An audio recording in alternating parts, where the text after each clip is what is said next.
from Axiom Space Mission Control in Houston, Texas. I'm Sonia Van Carmacay. Today is flight day 6 of the Axiom Mission 2, currently underway on the International Space Station.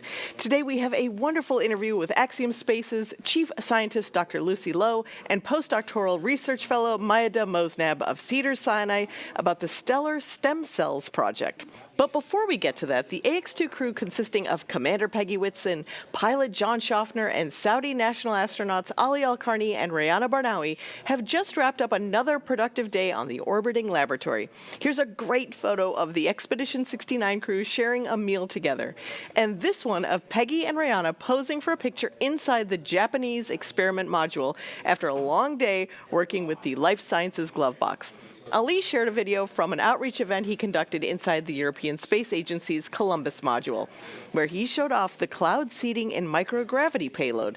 This is a research effort conducted in collaboration with the King Fahd University of Petroleum and Minerals, Saudi Space Commission, and NanoRex. It seeks to help develop weather control technology to generate artificial rain in future human settlements on the Moon and Mars. The Ax-2 crew had a very successful day today, completing all the activities on their timeline. Peggy focused on the Axiom imagery processing collection tech demo and continued her work in cancer and low Earth orbit operations. John wore his MIT skin suit and performed a variety of exercises and spoke to his alma mater, Middlesboro Middle School in Kentucky. As an experienced research scientist, Rayana spent most of the day working in the Life Sciences glove box on the RNA response and stellar stem cells payloads. Ali also participated on the stellar stem cells operations and completed the biodata NIRS payload. To quote mission managers, Rayana has been amazing to watch as she performs critical experiments in the Life Sciences glove box all week. Leading up to this mission, John Schaffner conducted a space art and poetry competition in collaboration with Crayola Experience and Limitless Space Institute. Students were asked, what would it look like if we lived in space? The contest received 930 submissions from 26 countries around the world. And right now, we've got to share John's presentation from the space station announcing the judges' favorite selections from each category. Hi, I'm John Schaffner. I'm an astronaut here on the International Space Station. The International Space Art and Poetry Contest is something that I created in remembrance of a vision I had when I was 10 in wanting to be an astronaut and be a part of space. And I painted a picture of astronaut Ed White.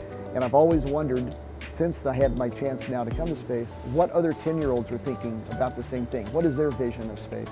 We got over 900 submissions from 26 countries. We could not possibly choose a winner out of this because everyone was fantastic. So we chose some of the ones that we thought were our favorites in each category. We have a 6-year-old from India, Advik, with this beautiful picture of what he says looks like in space. And in the next category, we had Sol Paul from the Philippines, age 12. With this, we love the colors in this. And then in the top category, Sabrina, she was the first one, she's from the US, to paint a self-portrait. And we love that, Sabrina. I'll try to get them all three lined up here. That's the thing about being in space your first time, you're a little clumsy, but there you go. Art in space. And for poetry, Cameron from Ireland, A Dream Come True, poem that would just, bring tears to your eyes. And Mel from the US, Peace Among the Stars. There we go, Mel, Peace Among the Stars, an awesome poem. Then the last one, we had Arjun from the US, an untitled masterpiece in poetry. Arjun, thank you for that. Thank you also very much for all the inspiration and all the love that went into this. We all truly enjoyed it here.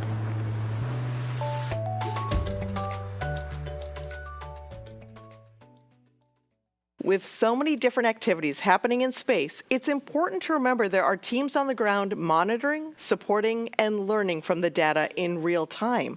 Axiom Space's own chief scientist, Lucy Lowe, sits down with Cedars-Sinai to talk about their research efforts being conducted on station. Hi, Mayade. So nice to see you today. Thank you for joining us and telling us a little bit more about the stellar stem cells project that you're working on Ax-2. So can you tell us a bit about what this project is? I know that you're looking at induced pluripotent stem cells, but tell us what you're doing and tell us what this project is aiming to do and why that's really exciting for stem cell research here on Earth. Hi, Lucy. Thank you so much for having me. It's exciting to be here with the Axiom team, working on such a, astonishing project. I have not had a background in space, so this is completely new to me, and it's very exciting to be doing research on space. As you said, yes, we're working on induced pluripotent stem cells production generally on space with a goal of it goes into different missions, and we right now working on both induced pluripotent stem cells as well as fibroblasts. So iPSC fibroblasts is part of that project as well. We want to look at how well the production and efficiency of the production of stem cells can take place in lower Earth orbit in comparison to ground. And we have parallel ground controls that is following this experiment as soon as we are done with the ops of this precursor mission. And we're going to be looking into different parameters on whether we can improve, the efficiency of stem cell production up in lower Earth orbit. Okay, so what is it about making stem cells here on Earth that is difficult or that makes it maybe easier in space? That's a very, to the point question that everybody asks on this project. And everybody's like, okay, so what's the number if you want to go up and make it in space? How well is it going to be on space that we count this as a success? Generally, I think we're looking at the idea is the world's moving towards we're going to be spending more time in space in the near future. So nonetheless, besides, figuring out how we can have these productions of iPSCs up on in space, we want to also have it available for any future space travel if there are, medical centers going to be placed up there. But up to answer your question, the challenges that we have with iPSC productions on ground is mostly in their high throughput production, and we want to make sure that we can accommodate a large scale production of stem cells to be able to, activate a real personalized medicine here on Earth as well as for future space travel. Okay, so what is it about microgravity that makes the production of these stem cells a little bit potentially more efficient in space than it is on the Earth? Is it something to do with the physical forces that the cells are subject to when you're making them here on Earth in a lab? Absolutely, yes. So interestingly, with the Ops Day and 2 being finished, we have had a lot of brainstorming coming through. We've been texting back and forth like idea 1, idea 2. There's a lot of questions popping up that why is these experiments acting this way? Is it the forces? Is it the molecular forces between the cells themselves, intercellular forces? Is it the lower gravity effect on the cells? Would the lower gravity have an effect on cells because of their size or not? So there's a lot of questions moving forward, but generally the biggest the biggest component here is the micro existence of gravity. So there's a more homogeneous force distribution up in lower Earth orbit in comparison to the ground. So we would expect a better formation of, cell interaction, better formation of colonies moving forward. But that's also into a hypothesis. That's a we don't know question yet, but we're going to be getting answers pretty soon for this mission. Okay, great. So essentially, it's kind of translating that for folks who are less familiar with terms like homogeneous. Then what we're really looking at is that there's an opportunity that these cells might actually grow more efficiently in space because of the lack of the forces that actually bind them together here on Earth. So they might actually be able to be more efficiently grown in space. Correct. Okay, so just to set the context just very quickly, again, before I delve into the actual mission operations that you're doing, So stem cells are really trendy. That's a really trendy word down here on Earth. And induced pluripotent stem cells is a fairly new technology, and we're still really trying to understand the full promise of that technology. But what is it that you think are the main outcomes, the main advantages of creating stem cells in terms of how we can understand diseases and maybe create new therapies for people here on Earth? That's a great question, and thank you for that question, because we want to advocate as much as possible for stem cell research and stem cell work, and advancing it into a more streamlined process, a much easier, experiment that can be taken out across the globe. And I think to answer your question personally,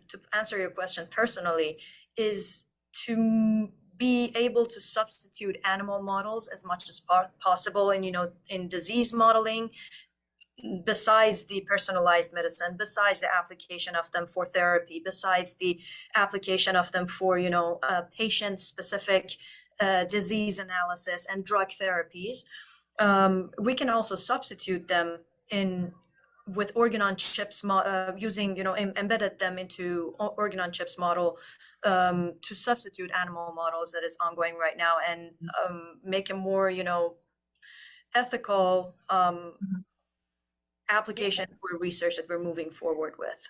Okay, that's exciting. And so very quickly, tell us a little bit about what the operations have been on the ground. I see that you're in our Axiom Mission Control Center. Have you been talking to the astronauts up on orbit as they do some of this research for you?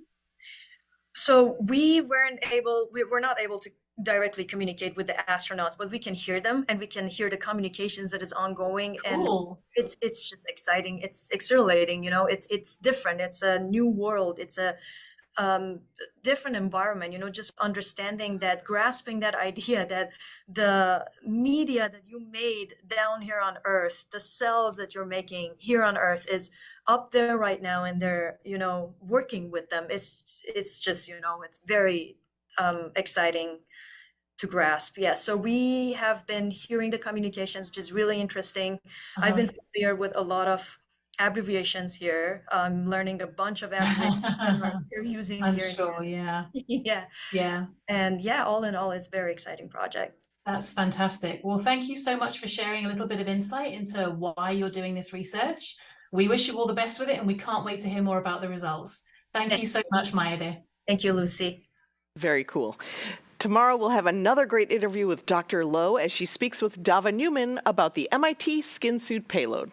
Over the past several days, we've talked a lot about the 4 crew members on board the International Space Station, but let's not forget about the 5th crew member, the Build-A-Bear Zero-G indicator, Gigi. While Gigi is still on orbit, you can take home your very own commemorative bear just like mine.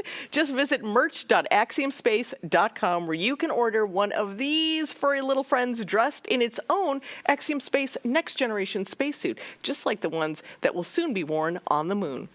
As teams prepare for a new day here in Mission Control, this brings us to the end of Flight Day 6. I'm Sonia Gavankar-McKay. For updates throughout the mission and all things Axiom Space and Ax-2, please visit axiomspace.com. We'll see you again tomorrow.